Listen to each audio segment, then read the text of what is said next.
తెల్లారి నిద్ర లేచిన దగ్గర నుంచి జగన్మోహన్ రెడ్డికి, ఈనాడు అధినేత రామోజీరావుకి ఏదో ఒక ఇష్యూ నడుస్తూనే ఉంటుంది. అయితే ఇన్నాళ్ళు లేదా అంటే ఉంది, ఎందుకు లేదు, దాదాపు 2 దశాబ్దాలుగా నడుస్తుంది ఈ గొడవ. అయితే ఇది కొత్త మలుపులు తీసుకుంటూ కొన్ని టచ్ చేయకూడని అంశాల్లోకి రామోజీరావు వస్తున్నారని, తమ మీద ఫేక్ న్యూస్లు స్ప్రెడ్ చేస్తున్నారని, అందుకే జగన్ సుప్రీంకి వెళ్ళబోతున్నారని వార్తలు గట్టిగా వినిపిస్తున్నాయి. కరెక్ట్గా ఎలక్షన్ టైంలో జగన్ అంత పెద్ద రిస్క్ చేస్తారా, నిజంగా రామోజీరావు మీద ఆయన ఎందుకు కోపంగా ఉన్నారు, ఏ ఆస్పెక్ట్స్లో కోపంగా ఉన్నారు అనేది మనం ఒకసారి సాక్షిలో వచ్చినటువంటి ఒక ఆర్టికల్ ఉంది, దాన్ని చదువుతూ మనం విశ్లేషణ చేద్దాం. ఆరోపణ, ధరల స్థిరీకరణ నిధి ఒక దగ అనేది ఈనాడు చేసిన ఆరోపణ. దానికి వాస్తవం అంటూ సాక్షి రాసుకొచ్చింది.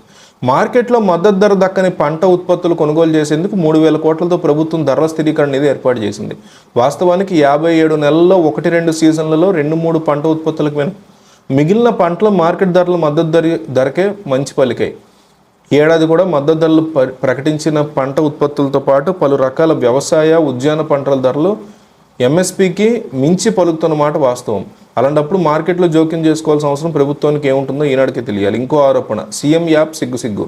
దానికి సమాధానం చెప్తోంది సాక్షి. దేశంలోనే తొలిసారి గ్రామాల వారీగా మార్కెట్లో ధరలు సేకరించి ఎప్పటికప్పుడు వాటి హెచ్చుతగ్గులను సమీక్షించేందుకు సీఎం యాప్ను తీసుకొచ్చారు.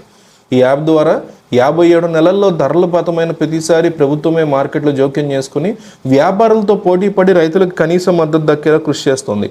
టీడీపీ ప్రభుత్వం 5 ఏళ్లలో 3.7 లక్షల మంది రైతులకి 3,000 కోట్ల విలువైన 9 లక్షల టన్నుల పంట ఉత్పత్తి కొనుగోలు చేస్తే 57 నెలల్లో 6.18 లక్షల మంది రైతుల నుంచి దాదాపు 7,700 కోట్ల విలువైన 21 లక్షల టన్నుల ఉత్పత్తిని జగన్ ప్రభుత్వం కొనుగోలు చేసింది.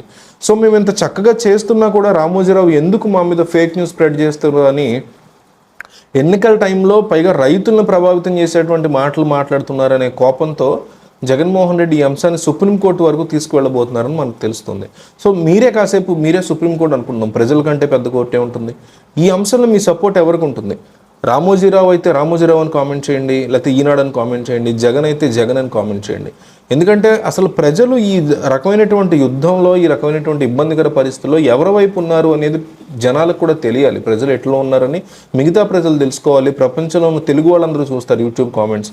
కాబట్టి కామెంట్ చేయకుండా వెళ్ళకండి. మీరు ఎవరికి సపోర్ట్ చేస్తున్నారో పేరు రాయండి చాలు, ఈనాడు లేదా జగన్. మీ అభిప్రాయాన్ని క్లియర్ కట్గా కామెంట్లో రాయండి.